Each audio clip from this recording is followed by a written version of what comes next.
A Champions League está de volta, meus amigos. Pelo menos a fase de grupo, né? Esse torneio sensacional que ninguém na Inglaterra sabe jogar como a gente, que a gente é a grande realeza no país e que a gente vem muito forte para a sétima taça, ok? E esse aqui vai ser basicamente o plot do vídeo.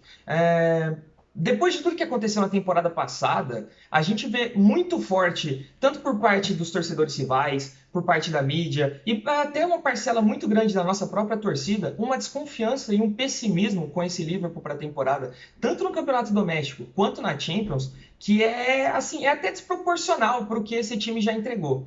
Então a gente vai passar um pouquinho aqui nesse vídeo hoje sobre alguns fatos que mostram que sim, o Liverpool é um grande candidato ao título tanto da Champions quanto da Premier League essa temporada. Se você ainda não se inscreveu no canal, essa é a hora de se inscrever, é hora de dar o like no vídeo, já dá o RT lá no Twitter e lá também seguir a gente no Twitter, twitter.com/radiolfcbr, que a gente está lá o dia inteiro conversando com o pessoal, tendo uma interação muito mais próxima do que aqui no YouTube, beleza?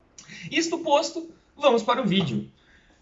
Eu vou listar aqui algumas situações que me deixam bem claras de como esse time já se comprovou como muito forte e tem toda a condição de, nessa temporada, pelo que está apresentando, brigar pelos títulos que vai disputar, ok?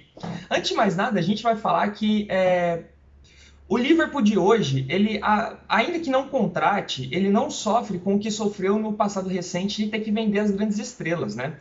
Não só por uma questão financeira, mas também por vontade própria delas, assim. Nós tivemos muitos jogadores que fizeram um esforço muito grande para sair do Liverpool, para tentar uma consagração pessoal e buscar títulos em outros times que, em certo momento, estavam no patamar acima do nosso. Essa realidade não é a mesma hoje. O Liverpool se encontra no patamar mais alto possível na Europa e os jogadores conseguem alcançar todo o êxito pessoal e profissional deles no Liverpool. E isso, assim, eu acho que é a principal mudança na era Klopp, é essa mudança de mentalidade.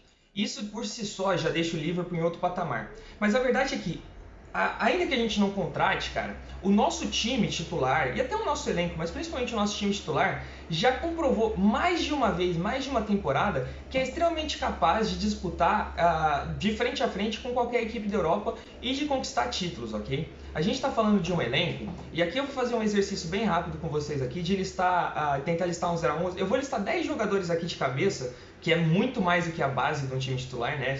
A gente só precisa acrescentar mais um jogador, que já ganhou tudo que fosse possível pelo Liverpool, que já teve premiações pessoaais, que já teve título de Champions, de Premier League, Mundial, já teve outra temporada muito boa de Premier League, e que, enfim, para além daquele pequeno problema, né, daquele pequeno acaso que aconteceu na temporada passada, sempre entregou muito mais do que se esperava, né? E a gente está falando de Alisson, Trent, Matip, Van Dijk e Robertson.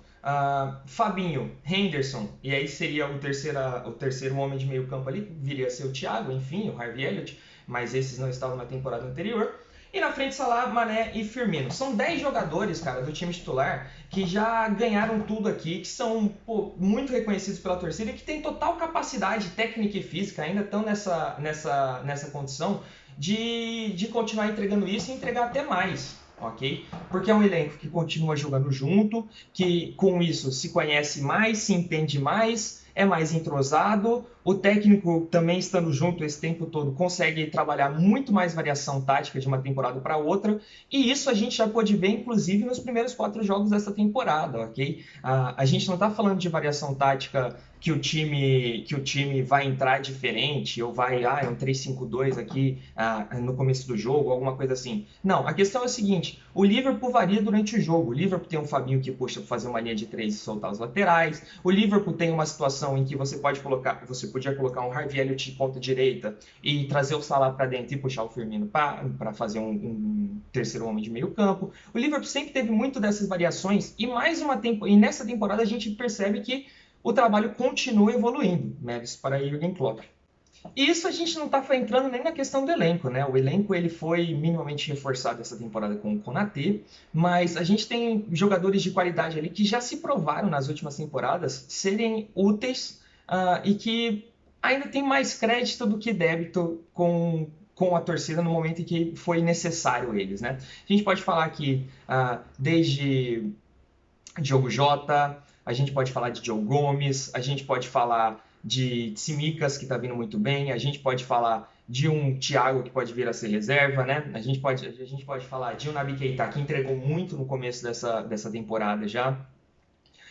Enfim, há opções no banco, e o próprio Konaté que acabou de chegar. Há opções no banco que podem nos entregar algo em momentos de adversidade, contanto que não aconteça um absurdo como foi na temporada passada de todo mundo machucar. Eu acho que clube nenhum no mundo conseguiria lidar com o que aconteceu na temporada anterior. E ainda assim, isso que aconteceu na temporada anterior não foi um caos tão grande e duradouro quanto se pinta hoje e ficou no imaginário popular. Assim, a gente tem que lembrar que sim, o Liverpool teve a pior sequência de derrotas da sua história em casa, perdeu 6 jogos seguidos, logo depois, exatamente em sequência da sua sequência de mais jogos sem perder em casa na sua história. Isso aí é no mínimo curioso, mas enfim, foi uma fase muito concentrada depois do Natal, né? O Liverpool era líder do campeonato, isso é bom ressaltar, até o Natal. Teve essa fase muito abaixo e foi de candidato ao título a azarão para a vaga da Champions League. Só que a verdade é que nos últimos 10 jogos da temporada passada, o Liverpool já tinha encaixado de novo e já estava num momento muito bom. Tanto que o Liverpool fez 8 vitórias e 2 empates numa arrancada final para conseguir o terceiro lugar, que não era minimamente esperado naquela altura do campeonato. E a verdade é que, mais um ponto aqui para Jürgen Klopp, com o time que se tinha à disposição, ele entregou mais do que se esperava, ok? Então a gente tem que dar todo o mérito para ele. Isso pode acabar passando um pouquinho desapercebido, porque o baque foi muito grande e essa é a ideia que fica da temporada passada. Mas com essa arrancada final e o começo dessa temporada, o Liverpool se encontra num momento muito bom e você pode até falar assim, mas mudou a temporada, é outra pegada e tudo mais. Não, mas o elenco é exatamente o mesmo, cara. O elenco continua junto, com um ambiente bom e treinando e desenvolvendo e evoluindo, cara. Essa é a grande questão. Nosso técnico tem qualidade, sempre demonstrou isso e não estagnou o trabalho, continua evoluindo, ok? Se a gente somar as últimas 10 partidas da temporada passada e as 4 dessa agora, o Liverpool tem o melhor desempenho da Premier League com uma certa vantagem. A gente está falando de 11 vitórias e 3 empates para o Liverpool, 36 pontos, enquanto o segundo, que é o Manchester City, por exemplo, tem 30 pontos, que teve 10 vitórias e 4 derrotas. Então, assim, o Liverpool vem num bom momento, o Liverpool tem um elenco que conseguiu se provar completamente capaz, inclusive, de dividir atenções, como já foi provado numa temporada em que nós ganhamos a Champions League, depois de já vir de uma final, e fizemos 97 pontos na Premier League, que em qualquer outro ano seria o suficiente para a gente ser campeão, mas naquele ali a gente tinha o Manchester City, que teve todos os seus méritos, mas o que o Liverpool fez não pode passar batido. E para completar tudo isso, a gente tem que falar também sobre o principal fator disso tudo, que é o seguinte, a torcida que está de volta a Anfield. Como vocês sabem, na Inglaterra nós já temos capacidade total de público permitido, condições muito normais nos estádios, já sem máscara e tudo mais, e o ambiente ali você já vê a diferença no desempenho do Liverpool e no envolvimento dos jogadores mesmo com a torcida, com os 52 mil torcedores presentes em Anfield. Isso, combinado com as noites europeias, que são mágicas por si só em Anfield Road, a gente pode esperar um desempenho muito acima do que foi no ano passado, simplesmente pelo fato de que nós vamos ter 52 mil pessoas que são muito bem representadas dentro de campo, num estádio muito especial e que precisa muito deles. Nenhum time na Europa sentiu tanto esse período pandêmico, a falta da torcida, quanto o Liverpool. Isso é fato, é mais do que claro. Quem acompanhou a última temporada conseguiu perceber isso. E, assim, eu acho que é o principal reforço que a gente tem para essa temporada é a volta da torcida. Pode vir a chegar um momento, até pela competição ser muito mais acirrada do que em outros anos, pode vir a chegar um momento que nessa temporada a gente tenha que acabar por priorizar ou a Champions League ou a Premier League. Imagine você que já no momento ali em março nós temos que um confronto muito difícil na Champions League pelas quartas de final, um jogo de volta, e a briga pela Premier League está muito acirrada. Pode vir a ser que a gente tenha que fazer, a gente tenha que